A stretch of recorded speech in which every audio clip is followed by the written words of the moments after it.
What's up, business leaders? We are back with another live interview with Chandra Gore, and she happens to be one of my neighbors about 10 minutes from my house, and just didn't know that until we jumped on this interview. And she lives in pretty much down the street from me in my own neighborhood. So very cool, excited for this, learning more about who you are, what you do, what you have to offer. But before we get started with the interview process, what I like to always ask is if you are on here live, drop a comment, hashtag live, so we know who's tuning in. If you're catching the replay, put hashtag replay so we know who watched this interview. And then if you guys did not get a chance to book your live interview with us so we can help give you more exposure inside of our Business Leaders Network community, go down, comment below, hashtag BLN live interview, and me and my team will give you all the information that you need. So Chandra, welcome. Thank you so much for being here today. Thank you so much for having me. I'm excited, neighbor. I know. I was going to ask you, I was like, how's the weather where you're at? But I'm like, oh, I can just look outside. Right there. So look out the window. Cool. So, yeah. So I'm really excited about learning more about what you do and how we can support you and your business and give you more exposure and more connections. So tell us more about your services, what you do, and how you make an impact in the world. Well, I am a publicist and business consultant. So the main thing I do is I take your story and I package it for the masses that will create loyalty as well as brand awareness and tell your story in the way that you want it to be told. A lot of times businesses will just pop up and we don't know anything about the business or who even started the business or the why for the business. So what I do is I take all of that and I curate a strategic communications plan that will help them to get to where they need to go, to get the information out where they need to go. So that's what I do. Are you doing like magazine publications, like putting it out in Forbes, Entrepreneur, Yahoo Finance, and all of that?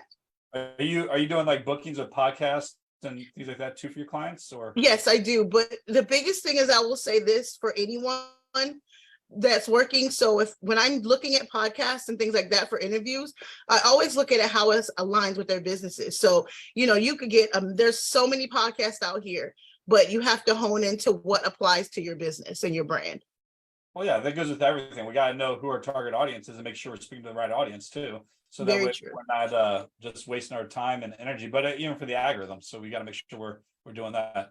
Well, we all need a good publicist, so we all need someone to help us to get our name out there and what we do and the tricks of the trade, so that we can get more exposure in our business. Which is, I mean, you're here today, which is awesome. So the power of networking, the power of being interviewed and what you do, and to be able to leverage that. And so, the cool thing about doing something like this, which is like podcasting or anything, is you could take that and repurpose it to other content for you. So like the girl that I interviewed yesterday, she's from Australia, and she went on there and she took her interview and she was sharing it on her stories, and she was taking little clips about what she was talking about and adding captions and music, and we did the hard part for you. We gave you an opportunity to be able to speak what you do, and then you just go repurpose the content. And then that is the part.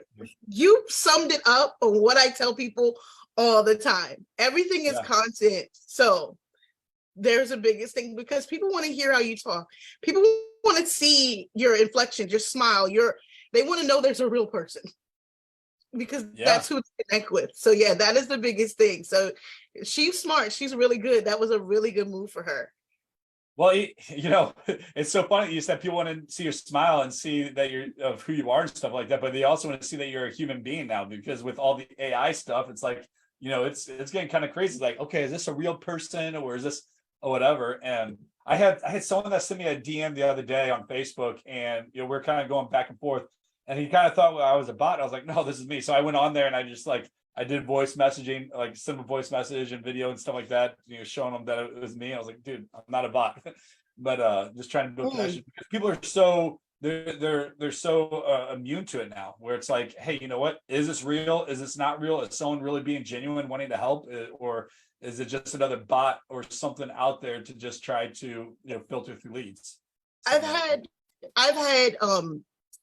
publications. I've implemented something new within my business, especially when I'm doing responses, because high top tier publications are now asking to speak directly to the expert.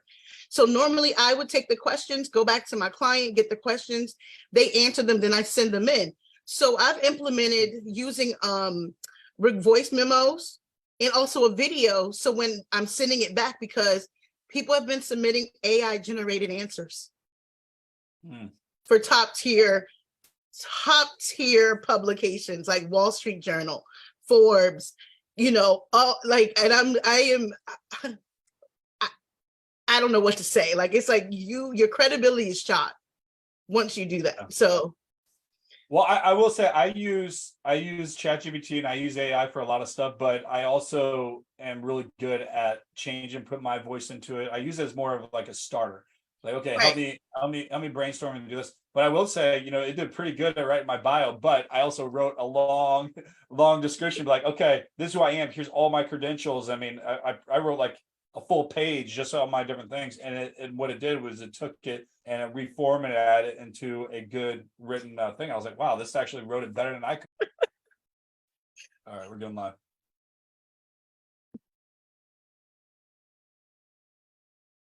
With my credentials, but I took the time to write the credentials, not just saying, write me a post or write me an article on leadership or whatever. There's That's that. people are doing wrong. Yeah. That's exactly the missing piece of that, because it's one of those things, like, as a publicist, crisis management is part of the game. I don't want to do that part. I don't want to be the one cleaning up that mess when it's found out that the individual did not write these quotes or did not, it's plagiarism it's a mess, and then you lose your credibility and you lose your audience and you lose you have to come back as something else.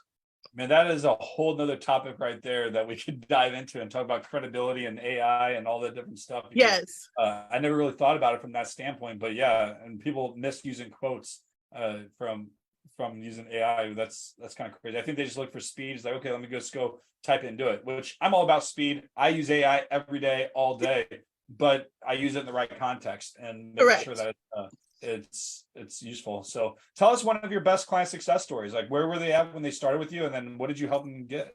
Well, I have a fashion designer client. We did a major launch of Kohl's last year. Cool. I was in charge of the outreach for media and also creating the social media plan and the social media outreach, and also the media outreach to getting the word out about the new launch. It was amazing. I will say there was a lot of sleepless nights, but we are on to bigger and better things. So that was one of my greatest success stories ever, because they came to me and they wanted my expertise, Kohl's, with my client. They wanted me to do that. They wanted me to curate that, but that was on a larger scale. So to me, that's the largest. And then for a smaller, I had I landed a Forbes feature as I was boarding an airplane for my client that's an accountant here in the DMV area. Literally pitched it on the phone. So was supposed to be turning my phone off, talking to the writer at Forbes to get her placement. So that's really cool. So when someone gets on something like Forbes or other big things like you just mentioned, how does that help them in their business? It legitimizes their business. It showcases that these top tier publications see their worth and see what they've been doing. They actually co-sign, they give them that stamp of approval. And a lot of times people kind of, especially with, everyone's looking at who is credible, who they are. Larger top tier platforms will always legitimize them. So that's what made her stand out. And anyone will stand out with those top tier places, because people, it's a brand name. People know that. People know they're going to do their research. People know that they're going to vet them. They went to her finances. They went through everything to make sure she was who she was. That's really cool. Really powerful. I mean, when you're able to actually say, hey, this person gives me a stamp of approval, just as a credibility. It's like someone that has a book. When they're an author of a book, it immediately just separates them from the one that does not have a book. So really cool. And congratulations on that. And I'm sure you got many, many more coming in the future, and you have a lot more success stories. So love hearing that. I do. I'm so I'm sorry. I can't announce it for 8 months. So my face is like, okay. It's so amazing what we have coming. Well, I hope that you stick around in our community and get plugged in and stuff. And so that way, when that time comes, we can get you back on here. You can share that success story so you can help other people. So tell us more about the type of people you love connecting with. I love connecting with small to medium business owners who have a story, but they don't know how to package it. They don't know where, they don't know what is newsworthy and what is. You have a lot more And so help you. I do. I'm sorry. Like okay, I'm sorry. I can't announce it for 8 months. So my face is like, okay. It's so amazing what we have coming. Well, I hope that you stick around in our community and get plugged in and stuff. And so that way, when that time comes, we can get you back on here. You can share that success story so you can help other people. So tell us more about the type of people you love connecting with. I love connecting with small to medium business owners who have a story, but they don't know how to package it. They don't know where, they don't know what is newsworthy and what is. And so helping them to define that and putting a plan in place, but also helping them to find that where they can go in their community, their backyard, to get that, to start building that relationship and that community support. Because a lot of times with some small businesses, when they launch, they don't realize, even though they want to be on a larger scale, their community is their first audience. Yeah. And if you don't have that connection with the news here or wherever they are, the news or those individuals who can really help, spread the word, that's where it kind of like it just flounders a little bit, especially, so that's where, working with individuals, it helps them to see that. So I like working with that, with those businesses, because one, when you tell them, hey, your local newspaper's coming to talk to you, the twinkle in their eye and the smile that they get is what I live for. So yes, that is, I love seeing businesses when they get there, when they see themselves, growing and see themselves being noticed. That's really cool. Well, for all of you guys watching this, if you guys are a small business owner and you got a story you want to be able to get out there, you just don't know how to do it, Chandra definitely wants to help you guys. So make sure you guys connect with her. I will tag her into this video so that way you guys can just click on her name, shoot her a DM. She's very responsive, and she would love to just the opportunity just to hear your story, what you do, and how she can help you get out there. Because just like she said, having that stamp of approval, having that credibility can definitely help separate you from all of your competition in the market. So make sure you guys connect with her. And if you guys caught this replay, put down #replay so we can celebrate you being on here and just acknowledge that you gained some value from watching Chandra and to hear more about what she does. If you would like to schedule your live interview, put down #BLN Live, and we would love to BLN Live interview, and we would love to get you the information so we can showcase who you are. So Chandra, thank you so much for being here today, and for all you other people out there, Simplify.